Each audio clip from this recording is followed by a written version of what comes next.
esas grandes palabras. Y hoy vamos a culminar esta serie con la palabra Señor. Palabras que aparecen en la palabra de Dios, que como hemos visto algunas quisiéramos que no estuviesen, como por ejemplo el perdón, y otras que nos retan. Hablábamos de perseverancia hace unas semanas atrás, hablábamos de excelencia también hace unas semanas atrás, hablábamos de fe. Hoy vamos a traer y vamos a conversar 5 aspectos importantes sobre la palabra Señor. ¿Okay? Esta palabra que vamos a hablar el día de hoy, no sé si me estoy tapando aquí con esto, ¿no? ¿No está? Más o menos. Señor con mayúscula. Siempre la escuchamos por ahí, pase adelante señor, toma asiento señora, en un momento viene el doctor señora. O sea, la usamos para muchas cosas, como para señalar a una persona que de repente no conocemos, señor, venga, venga.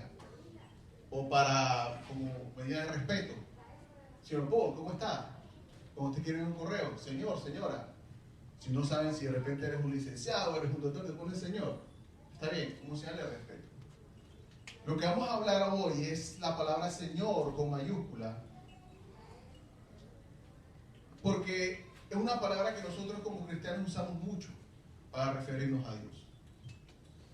Lo primero que vamos a conocer y observar es el ambiente histórico que se daba cuando comienzan a usar esa palabra en la primera iglesia o durante el ministerio de Cristo, mejor dicho. Y la Biblia, lo que la historia trae, o lo que nos dice la historia, versus lo que le dice la Biblia, como siempre, guarda una relación muy estrecha, porque la Biblia es veraz y obviamente está sustentada por la historia. En aquella época, el Imperio Romano era el que dominaba el mundo conocido en ese momento. La mayoría del mundo conocido era dominado por el Imperio Romano en aquella ocasión. Imperio que tuvo varios emperadores. En aquella época donde Jesús estuvo en su ministerio, la gente cuando caminaba, los romanos y los seguidores de los romanos, incluso los países ocupados por los romanos o dominados por los romanos, saludaban: César es el Señor. Y otra persona se hacía eco de eso mismo y contestaba: César es el Señor. Estudiando un poquito esto y haciendo analogía a algo más reciente, recordamos en los tiempos de la dominación nazi: Heil Führer. Y el otro contestaba también como una manera de venerar al líder en ese momento. Y lo mismo ocurría en el Imperio Romano en aquella ocasión. Así se saludaban y era la forma en que ellos expresaban quién los lideraba, de quién dependían, quién los protegía, quién los gobernaba. Así señalaban o indicaban de dónde venía su sustento: de César. César es el Señor. Y sin duda, muchos de ellos lo creían. Muchos de ellos creían que César realmente, el emperador romano, era el Señor. Y de repente comienzan a aparecer unos judíos seguidores de un tal carpintero,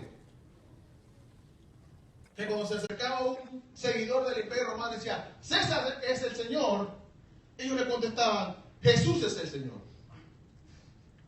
Y seguramente eso causaba algo de trifulca, y habrá uno que no dejará de pensar: ¿y este loco quién es?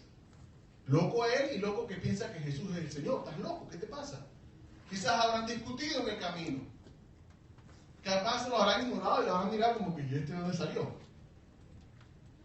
Pero resulta que había uno u otro que se extrañaba de que ese saludo de vuelta recibían, y seguramente se preguntaban quién era ese Jesús, el cual ustedes llaman Señor. En nuestra época, cuando alguien habla de Dios, ya se ha generalizado tanto ese nombre que cuando tú hablas de Dios, la gente piensa en cualquier cosa. No piensa en ese ser al cual nosotros creemos. Pero cuando tú comienzas a hablar del Señor Jesucristo, ya las cosas cambian totalmente. Ya tú vas y especificas de quién estás hablando. Y las cosas cambian. Mucha gente probablemente te catalogue como un aleluya más, un pandereta más, un salva cuatro más. Otros ya sabes qué. como me ha pasado, yo no hablo ni de política ni de religión. Pero yo te comento algo, Jesús no es religión. Y siempre el nombre de Jesús causa algún tipo de revuelo entre la gente. El nombre del Señor Jesús. El nombre del Señor Jesús no es neutral. Si alguien habla o menciona este nombre, se altera el ambiente. Algo pasa cuando mencionamos al Señor Jesús en medio de nuestras conversaciones. Le voy a invitar a que vayamos a Romanos capítulo 10, los que traen su Biblia o los que usan la tecnología. Bienvenida también, ¿no?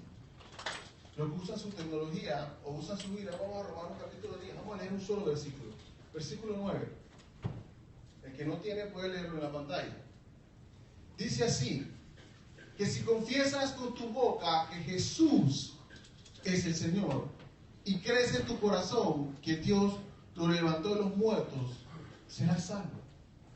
Una condición de confesión del señorío de Dios y una creencia en el corazón es la que te lleva a que puedas ser salvo.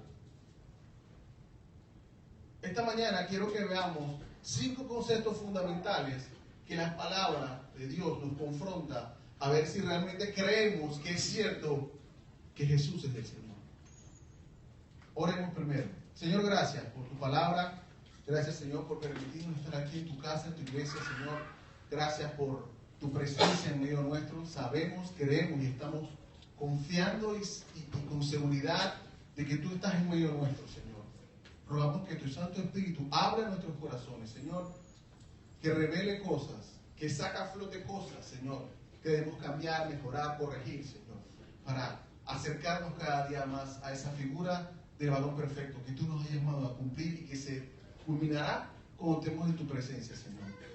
Rogamos, Dios, que abras nuestros oídos, Señor, y que la palabra, Señor, caiga en buena tierra, Señor, que podamos perseverar en ella y podamos crecer y dar fruto conforme a tu voluntad, Señor. En el nombre de Jesús, amén. 5 conceptos fundamentales que la palabra de Dios nos confronta a ver si realmente creemos que es cierto que Jesús es el Señor. Número 1. Primer concepto, revelación. En las iglesias seguramente podemos encontrar mucha gente que ha derramado su vida en la iglesia, que ha participado en la iglesia, que ha asistido toda su vida a la iglesia. No, yo vengo de un hogar cristiano y toda la vida asistió a la iglesia. Así fue mi caso. Toda la vida asistió los domingos a la iglesia cristiana o evangélica, sin tener una revelación de quién es Cristo. Pudimos estar asistiendo mucho tiempo a un lugar cristiano evangélico donde se predique la palabra de Dios, pero no haber tenido jamás una revelación de quién es Cristo. Podemos estar sirviendo en la iglesia, podemos tocar en la música, podemos atender a los niños, podemos enseñar a los adolescentes y no haber conocido quién es Cristo. ¿Saben a quién le pasó esto? A Tomás. Jesús resucita, se le aparece a alguno de sus discípulos y va con la noticia de Tomás. ¡Hey! Jesús resucitó. Y el hombre se sale con una patada de mula. Dice Mateo 20:25, dice: mientras no veo yo la marca de los clavos en sus manos y no meta mi dedo en las marcas y mi mano en su costado, no creeré. 3 años Tomás andando con Jesús, arriba y abajo. 3 años Tomás caminando con Jesús, viendo sus milagros, viendo cómo gente caminaba, cómo gente recobraba la vista, cómo muertos eran resucitados. Y se le ocurre salirse con eso. Un hombre que caminó 3 años con el Señor, pero no tiene una revelación en su corazón de quién era realmente Jesús. Tristemente, nuestras iglesias están llenas de Tomás. Vivimos, asistimos, pero no realmente creemos. Necesitamos una revelación de ese Señor. Luego de esto, Jesús se le aparece a Tomás un par de versículos después y hace una de las confesiones o declaraciones de la deidad de Cristo más importantes del Nuevo Testamento. ahí mismo en el capítulo 20 de Juan, versículo 28, Juan dice, y nótese los signos de admiración. Señor mío y Dios mío, exclamó Tomás. Señor mío y Dios mío. Un incrédulo Tomás reconoce finalmente la deidad de Jesucristo. Anduvo con Cristo tantos años, pero no creía en Él. Dejó de ser un seguidor para luego convertirse. Cuando se choca con el señorío de Dios, de Jesucristo resucitado, entonces deja de ser un seguidor a convertirse en un creyente. Ahora sí yo creo, y no solamente creo, lo hago parte de mí. Dice, Señor mío y Dios mío. Él lo dice, Señor y Dios. Enfrentarse contra la deidad de Dios, contra el señorío de Dios, lo hace exclamar que ahora tú sí eres mi Dios. Antes no lo eras, ahora sí eres mi Dios. Señor mío y Dios mío. Todo cambió cuando tuvo una experiencia con un Señor Jesucristo resucitado. ¿Cuántos de nosotros tenemos esa experiencia? Nada de lo que había ocurrido antes. Los discursos de Dios, el sermón del monte, los milagros, la alimentación de tantos miles de personas, sus enseñanzas, sus parábolas, nada de eso había convertido a Tomás en un creyente. Nada de eso. Tuvo que encontrarse con el señorío de Dios para poder entenderlo. Una experiencia intensamente personal con Cristo. ¿Sabes qué? Muere cualquier incredulidad. ¿Cuántos tenemos incredulidad en nuestro corazón hoy? ¿Cuántos necesitamos encontrarnos con ese Señor Jesús resucitado para poder entender y declararlo mi Señor y mi Dios? Eso lo llevó a ser una de las confesiones más importantes registradas en los evangelios. Señor mío y Dios mío. Pablo dice en 1 Corintios 12 algo, no recuerdo el versículo, que nadie puede llamar a Jesús Señor si no es por la obra del Espíritu Santo. Pablo lo dice, nadie puede llamar, capítulo 12 de 1 Corintios, nadie puede llamar a Jesús Señor si no hay una obra del Espíritu Santo en ellos. Pero para que haya una obra del Espíritu Santo en ellos, tiene que haber una conversión. Y para poder haber una conversión, Dios tiene que revelarse a tu vida como el Señor Jesús, como el Señor de tu vida. ¿Cuántos llamamos al Señor Señor y realmente no hay una revelación en nuestro corazón? Te animo a que pienses en eso un momento. Número 2. Empieza con una revelación y continúa con una rendición. Tú y yo podemos decirle Señor a Jesucristo sin saber de lo que estoy diciendo y sin estar rendido a Él. Primero tienes que, o tenemos que, encontrarnos con Dios para entonces poder rendirnos a Dios. Cuando le decimos Señor a Jesucristo con mayúscula, significa que voluntariamente tú sacas la bandera y le dices, ¿sabes qué, Dios? Yo me rindo. Toma, yo me rindo. Ayer estaba preparando este material en la tarde. Y cuando yo llego a esta parte en particular, yo dije, ¿sabes qué? Yo tuve que parar un momento. Yo tuve que parar. Yo soy honesto, tuve que parar. Porque yo digo, Dios mío, cónchale, ¿cuántas veces yo estoy peleando esa bandera contigo? No te entrego esa bandera de la paz y digo, ¿sabes qué? Me rindo. O sea, ando con Dios, peleando con Él.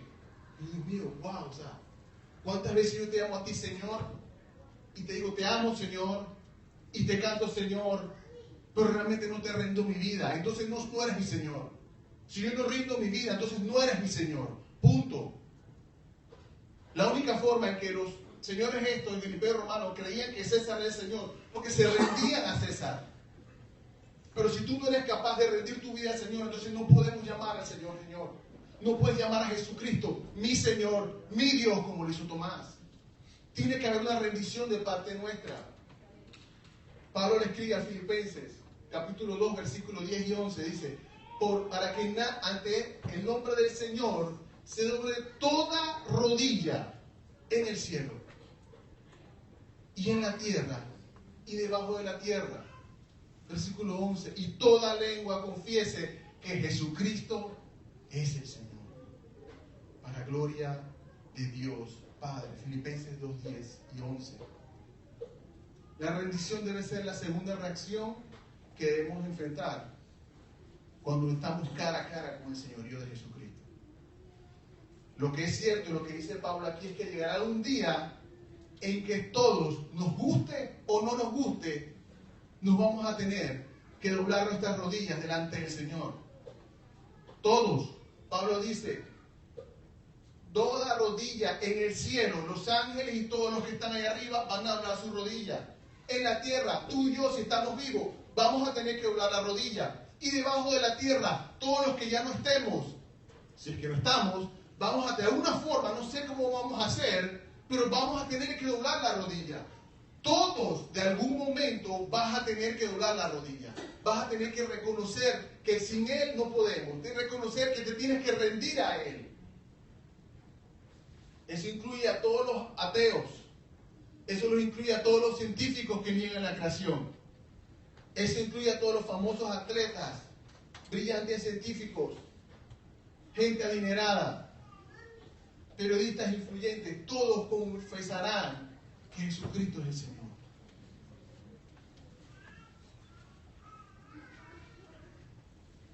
Si vemos el ejemplo de Pablo en su conversión, un hombre preparado, un hombre estudiado, con los mejores, estudió Pablo. Busca la mejor universidad del mundo hoy, que no sé cuál es, y imagínate al mejor preparado de esa universidad, con autoridad para hacer y deshacer lo que quería. Un hombre lleno de orgullo y poder. Camino a Damasco se enfrenta al señorío de Dios y cae al suelo. Se enfrenta al señorío de Dios. Eso es lo que pasa cuando nosotros, orgullosos, nos enfrentamos al señorío de Dios. Nosotros, los prepotentes, nos enfrentamos al señorío de Dios. ¿Sabes qué? Tienes que ir a la tierra. Dice que cayó con esa luz. ¿Y cuáles fueron las palabras? En el capítulo 9 de Hechos dice, ¿quién eres, Señor? De una vez reconoció. Porque pudo haber dicho, ¿quién eres? ¿Quién eres? Dijo, ¿quién eres, Señor? ¿Sabes qué? No importa todo el título que tenga, no importa lo bien que estoy estudiado, ¿sabes qué? Estoy humillado en el piso delante del señorío de Dios. Lo único que puede salir de mi boca es, ¿qué quieres, Señor? ¿Quién eres? ¿Quién eres, Señor? ¿Quién eres, Señor? Y la voz le contesta, yo soy Jesús a quien tú persigues. Desde ese mero lugar, en la humillación del piso, un hombre reconocido, famoso, por cosas buenas y por cosas malas, tendido en el piso, humillado, comienza su transformación. Se rinde camino a Damasco y reconoce el señorío de Dios, para luego convertirse en el segundo hombre más influyente en el Nuevo Testamento. Le escribe a Filipenses, a la iglesia en Filipos, capítulo 3, versículos 7 al 9. Un hombre que algunos años antes estaba siendo humillado porque se encontró con el señorío de Dios. Ese mismo hombre, prepotente y orgulloso, estudiado, con autoridad y con poder en la época, dice, sin embargo, todo aquello que para mí era ganancia, todo mi orgullo, todo mi poder, toda mi habilidad, todas mis influencias, ahora la considero pérdida por causa de Cristo. Es más, todo lo considero pérdida por razón del incomparable valor de conocer a Cristo Jesús, mi Señor. Pero por Él, lo he perdido todo y lo tengo por estiércol a fin de ganar a Cristo y encontrarme unido a Él. Esas son las cosas que pasan cuando tú te enfrentas al señorío de Dios. Esas son las cosas que pasan cuando tú te encuentras con Jesús, el Señor. Tiene que haber transformación. Tiene que haber transformación. La pregunta que yo me hago cada cierto tiempo, la pregunta que te invito a que te hagas. Dime algo. Él llena el espacio en blanco con tu nombre. Hoy es el mismo que el 17 de julio del 2015. Es el mismo. Es el mismo Jesús Barnett del 2015. Llena el espacio con tu nombre y dime, ¿eres el mismo de hace un año? ¿Eres el mismo de hace 2 años atrás? Si eres el mismo, entonces no hay una transformación. Y si no hay transformación, es porque no hemos rendido nuestra vida al señorío de Dios. Así de sencillo. Así de sencillo. Todos queremos tener a Dios a nuestro lado. Hasta en los buses, en los casi ya fenecidos diablos rojos que están tratando de regresar, te ponen en la defensa: si Dios conmigo, ¿quién contra mí? Y tú ves tirándote el carro. Oh, qué bueno que Dios está contigo. Porque si no estuviera contigo, entonces en la plata con el carro. Todo el mundo dice, y ese versículo, perdón la que voy a decir, se ha prostituido ese versículo. Si Dios está conmigo, ¿quién contra mí? Cualquiera lo agarra y lo usa a su conveniencia. Me gané la lotería, es que Dios está conmigo, hermano. El tema no es que Dios esté contigo. El tema es que tú estés con Dios. El tema es que tú estés a su lado. Eso significa rendirme a Él. Estar allí. Déjalo que tenga el control. Déjalo que te lleve de la mano. Nuestros hijos chiquitos nos agarramos de la mano. Sobre todo cuando vamos en la calle, ¿verdad? Para que no se les ocurra salir corriendo hacia la calle y Dios no quiera que pase una desgracia. Él está al lado tuyo. Tu hijo está al lado tuyo. Él necesita de tu cuidado. Así mismo, pégate a Dios y agárrale la mano y deja que te lleve a donde te tenga que llevar. Número 3. Primero, una revelación. Segundo, hay una transformación producto de una rendición. Y tercero, esa rendición te lleva a que Jesús, el Señor, sea tu prioridad. Es una palabra que va en contra de lo que la sociedad nos enseña. Somos influenciados y entrenados a tener opciones diferentes. Nos encanta tener opciones diferentes. Nos encanta tener, bueno, si esto no funciona, tengo un plan B. Y si no, tengo un plan C. Y si me va mal, me salgo. Aquel que llame Señor a Jesucristo no solamente debe vivir una revelación como la vivió Tomás. Tiene que rendirse a su señorío como lo hizo Pablo. También tiene que convertir a ese Señor en el número 1. Porque si no es el número 1, no es tu Señor. No es tu Señor. Vamos a Mateo 10. Jesucristo lanzando esas palabras o esas frases que tú te quedas de aquí. ¿Qué le explicó este hombre? Mateo 10:37 dice: el que quiera a su padre y a su madre más que a mí no es digno de mí. El que quiera a su hijo o a su hija más que a mí no es digno de mí. No me a toda la gente que estaba ahí alrededor. Seguramente si estuviese Jesucristo aquí hablando, ¿de qué hablas? Si crees que yo te voy a querer más a ti que quiero a mi mamá o a mi papá, soy loco, hermano. Si tú crees que tú vas a quererte a ti más que quiero a él o quiero a Dios, hermano, está fumando barato. Pero lo que pasa es que eso es cuando nosotros vemos las cosas desde nuestra perspectiva. Jesucristo nunca tuvo un problema de autoestima cuando Él pide esas cosas. Ocurre que lo mejor que te puede pasar es conocer a Cristo de tal manera que lo puedas amar de manera primaria a Él. Ya que ese amor hacia Dios como primero se va a reflejar en todos los aspectos de tu vida. Por eso es que Dios dice, Jesucristo dijo: busque el reino de Dios y mi justicia, y ¿sabes qué? Tranquilo, yo me encargo de lo demás. Si tú quieres que las cosas funcionen en tu matrimonio, si quieres que funcionen en tu negocio, si quieres que funcionen en tu trabajo, si quieres que funcionen en tu paternidad o en tu maternidad, ¿sabes qué? Ama a Dios primero. Y créeme que todo lo que va a pasar alrededor va a comenzar a funcionar mejor. Jesús sabe lo que es mejor para ti y para mí. Él conoce que si yo lo amo en primer lugar, todo mi entorno se va a ver beneficiado, mis relaciones, todo lo que pueda rodearme se va a ver beneficiado. La clave es amar a Dios, tu Señor, convertirlo en tu Señor. Él puede salvar nuestras vidas de una manera poderosa. Y la cercanía con ese Señor Jesús nos hace entender nuestra urgencia de perdón y se nos va a hacer más fácil perdonar a los demás. Cuando tú amas a Dios, ese amor se te va a hacer más fácil amar a los demás. Cuando Dios nos dice, ama a tu prójimo, y tú dices, wow, ¿cómo yo puedo amar a mi prójimo? Que ayer a las 4 de la mañana el hijo llegó con su vehículo modificado, con la trompeta, y decía, hijo de tu madre, ¿sabes? Y decía, ¿dónde está su papá? Yo hago eso. Cuando yo vivía en la casa de mi papá, créeme que ahí mismo hago honor a mi nombre, quedó crucificado en la puerta. Y decía, ¿dónde está el papá de este chiquillo? 4 de la mañana. Entonces se baja, tú escuchas el...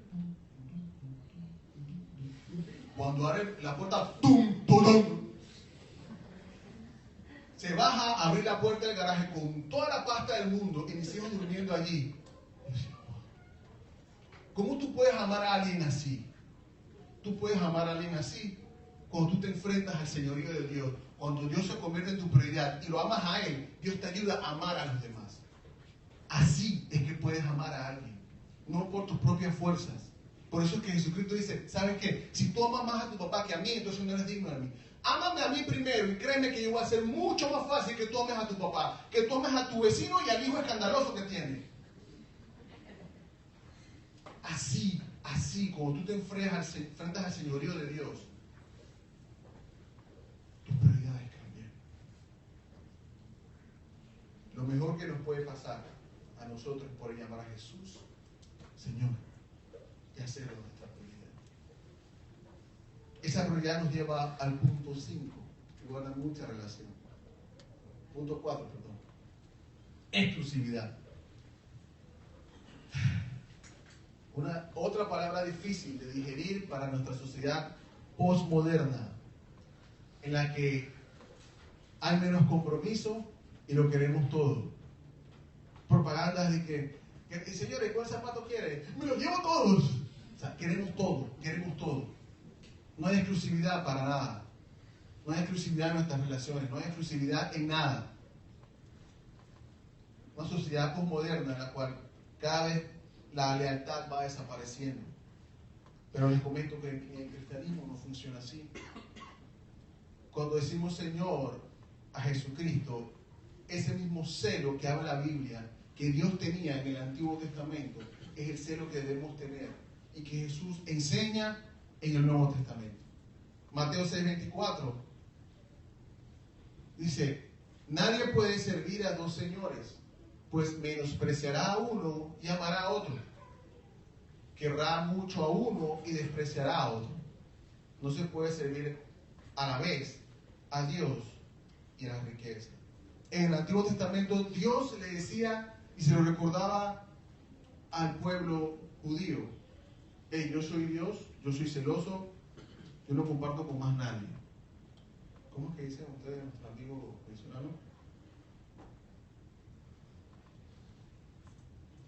Se me fue el nombre de la mujer celosa. ¿Cómo es? Guayma. Esto es para nuestros amigos venezolanos. Guayma. Siendo que eso nada más se refiere a la mujer, no a los hombres. Entonces no aplica para eso. Señor, muy celoso el Señor. Y le decía, no quiero que tengas dioses delante de mí. Delante de ti, solo yo. Uno de los errores más comunes del cristianismo actual es querer sumarle a Cristo a alguien más. Hablaba hace unas semanas con unos compañeros en el trabajo. Y decía, había un tema con un familiar de uno de ellos. Y yo decía, bueno, ¿sabes qué? Dios es bueno. Pidamos a Dios por tu familiar, que salga bien. Sí, porque Dios es la Virgen. Perdóneme. La Biblia me enseña que hay un solo mediador entre Dios y los hombres, Jesucristo. Punto. Todos los demás ni siquiera son actores de reparto, son utileros de la obra, ¿ok? Y ponemos que, y Dios y esto, y Dios y las riquezas, y Dios y la prosperidad. Católicos, cristianos, todos nos metemos con Dios y alguien más. ¿Sabes qué? El único dueño del circo se llama Jesucristo. Punto. No hay más nadie. No hay más nadie. La Virgen María fue madre de Jesús. Dios cumplió un propósito con ella, muy importante y muy bueno. Pero no la podemos comparar con Dios. Jamás. Jamás. Igual que tú y como yo. Gente que quiso adorar y servir a Dios y seguirlo a Dios. Pero queremos siempre poner a Dios a la par de otras cosas. De las riquezas, de la prosperidad. Hermano, es que Dios quiere que tú seas prosperado. Dona y súmate y comprométete y haz esto y lo otro, entonces Dios va a hacer. ¿Sabes qué? Solo es Dios. Solo es Dios. Dios quiere exclusividad absoluta. Pareciera que fuese un mensaje egocéntrico de parte de Jesús. Pero no es que necesariamente un mensaje egocéntrico de parte de Jesús. En cada mensaje, Jesucristo se planteó como una necesidad única para nuestra vida. Una necesidad central y vital para todos. ¿Tienes hambre? Yo soy el pan. ¿Tienes sed? Yo soy el agua de vida. ¿Necesitas liderazgo? Yo soy tu pastor. ¿Necesitas el camino por donde debes andar? Yo soy la luz. ¿Estás metido, confundido? ¿Sabes qué? Yo soy la verdad. Jesucristo se presentó no como un tipo egoísta o egocéntrico. Simplemente quería que tú entendieras y que yo entendiera que Él debe ser la necesidad central de nuestra vida. El problema es que a nosotros no nos gusta tener que escoger una sola persona. Queremos tener opciones para crecer, para escoger, perdón.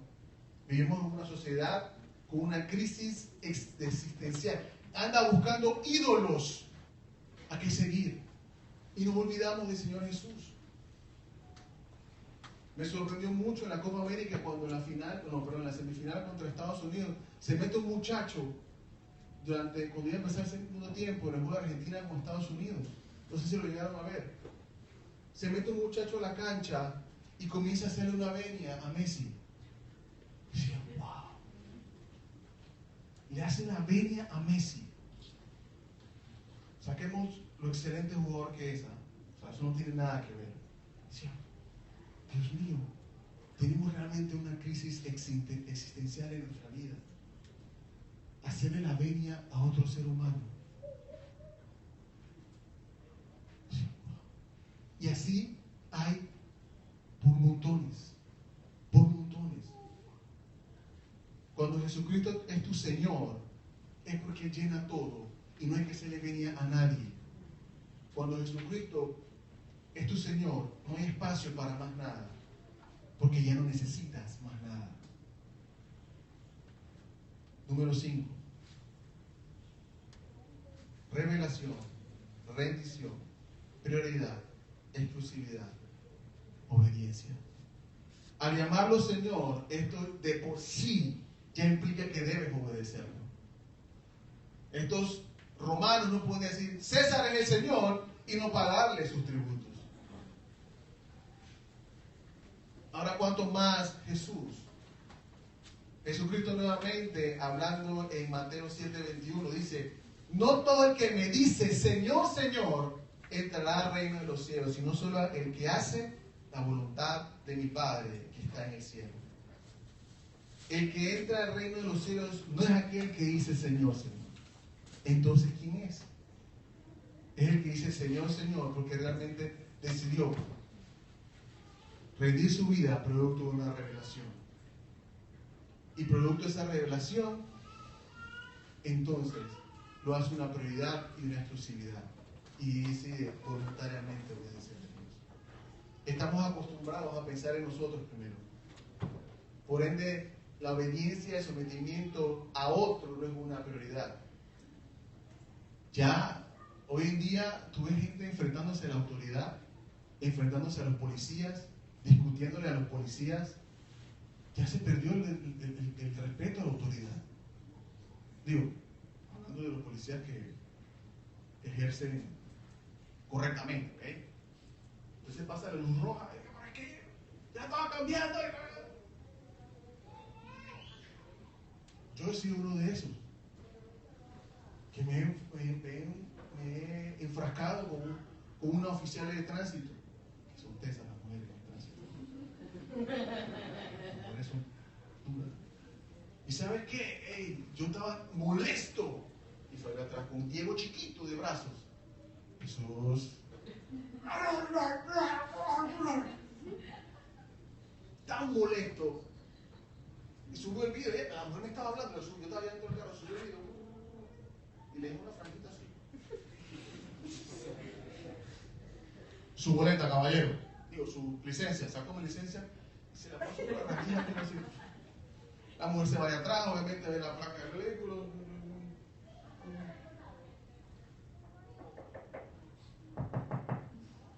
Y yo, me hace la licencia. Y la mujer quería que yo no le bajo el vidrio. Ey, tuvo que meterla. Y yo cogí mi licencia, y entonces obviamente el papel de la boleta, y me le quedo viendo como que, bueno, entonces ¿qué vas a hacer? Y la mujer, ¡ey! La mujer tuvo que agarrar.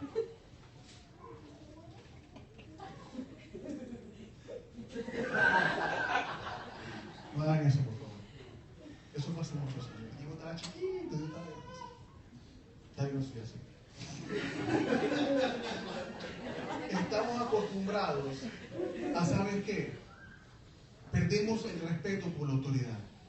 Y esa misma actitud de la sociedad por irrespetar a la sociedad, a la autoridad, perdón, se ha trasladado a nuestra relación con Dios. Hacemos lo que nos da la gana y no sentimos ni siquiera un pisco de remordimiento por ofender al Señor. Cuando tú decides que el Señor Jesús sea tu Señor, pasa lo que ese pasaje cuando Jesucristo estaba en la cruz. Tú replicas eso. Y tú dices, Señor, que no se haga mi voluntad, sino la tuya. Eso es lo que pasa cuando tú comprendes que el señorío de Dios, o cuando te enfrentas al señorío de Dios, tiene que llevarte a obedecer a Dios. No importa las consecuencias, no importa el que dirán. Jesucristo hablaba en ese pasaje en particular de esos falsos líderes y esos falsos maestros en capítulo 7 de Mateo. ¿Cuál era la característica de esos falsos maestros? Que daban un mal fruto. Que lo que resultaba de sus acciones no era ejemplo para las demás personas. Dios te está invitando a que obedezcamos a Dios para que tus frutos sean correctos. Quiero que te quedes con esto y ya está casi terminado. Nada, absolutamente nada desplaza a la obediencia como la marca de un discípulo.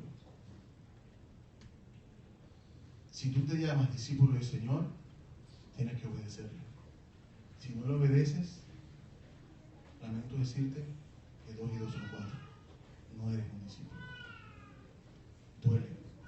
Créeme que estos 5 puntos yo estaba ya de que, wow, entonces, ¿cómo yo voy a enseñar esto si yo lucho también con esto? Todos luchamos con esto. Terminamos. ¿Qué implica llamar a Jesucristo Señor? Implica que Él esté en control de todo en tu vida. Implica que Él conoce todo en tu vida.